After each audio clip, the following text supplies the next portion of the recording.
Hey everyone, welcome back to Corporate Decoder, the place where we sift through the corporate jargon to find the dirt, or in this case, maybe even some green energy. Today we are looking at Pelican Acquisition Corporation and their latest Form 8K.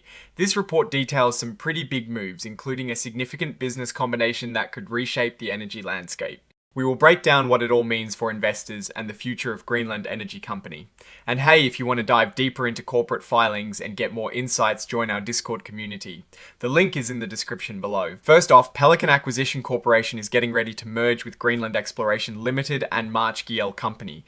Think of it as business combining to create a new, hopefully more powerful company. The plan is to operate under the name Greenland Energy Company, and they're aiming to be listed on the Nasdaq exchange with the ticker symbol GLND. This is a pretty standard move for acquisition companies, basically a way to bring another business into the public market. Now, things get a little spicy. An article in Fortune mentioned a reserve report related to March GL Company's license in Greenland. This report, prepared by Sproul EIC, is about potential resources for drilling for oil. Yes, oil in Greenland, while there is a climate change ban and whispers about the US wanting to annex the territory. Talk about a high stakes game. This report itself is filed as an exhibit with this Form 8K, so it's part of the official record. This reserve report is important because it gives figures on the estimated resources. It's basically an expert opinion on how much oil could be there and how it might be extracted. For context, March GL Company is a Texas-based entity, and they have this license in Greenland. The whole deal hinges on this merger and the potential of these resources. The company is also telling investors that more information will be coming. They are filing a registration statement on Form S-4, which will include a proxy statement and prospectus.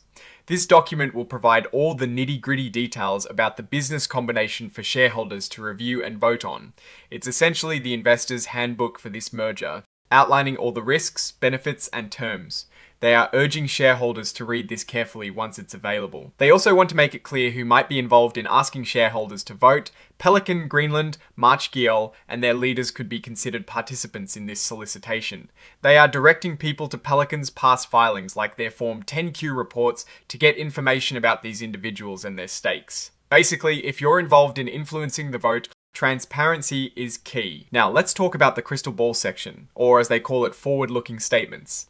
These are statements about what the company expects to happen in the future. Things like their ability to complete the business combination, the future financial performance of the new Greenland Energy Company, and changes in strategy are all in this category. They're saying that these statements are based on current expectations and involve risks and uncertainties. They are especially careful to tell you not to rely too much on these predictions because actual results could be very different. This is standard legal language, but it's a crucial reminder that the future is always uncertain, especially in complex deals like this. One of the key risks they highlight is the timing of the business combination itself. They have a deadline and could potentially fail to meet it, even with extensions. This is a very real concern for any deal like this.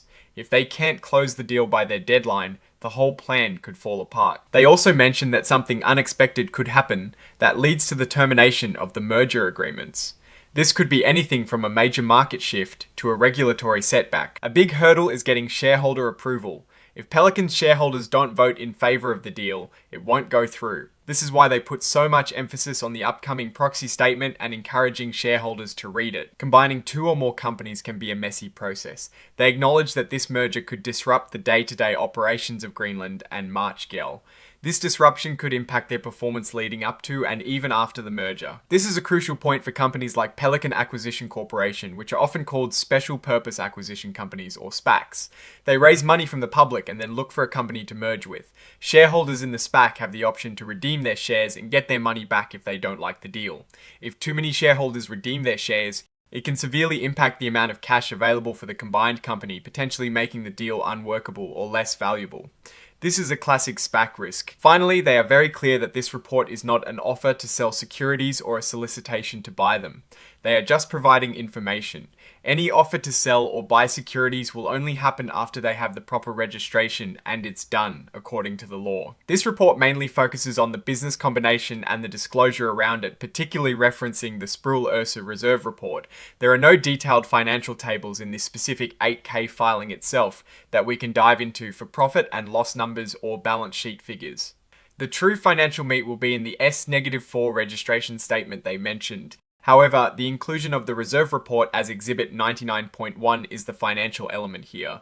It is a report on prospective resources, essentially an estimation of potential future value, rather than a look at past financial performance. So, what is the story here? Pelican Acquisition Corporation is facilitating the entry of Greenland Energy Company into the public market by merging with Greenland Exploration Limited and Marchgiel Company.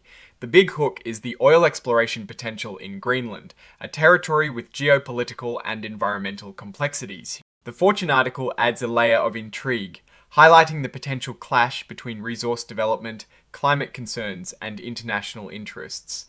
My take on this is that this is a classic SPAC maneuver with a potentially high reward, high risk play in the energy sector. The valuation and ultimate success will heavily depend on the accuracy of the reserve report, the ability to navigate regulatory and environmental hurdles in Greenland, and the overall market sentiment towards oil exploration, especially in sensitive regions. The redemption risk for SPACs is always a significant factor to watch, as it can starve the newly formed company of much needed capital.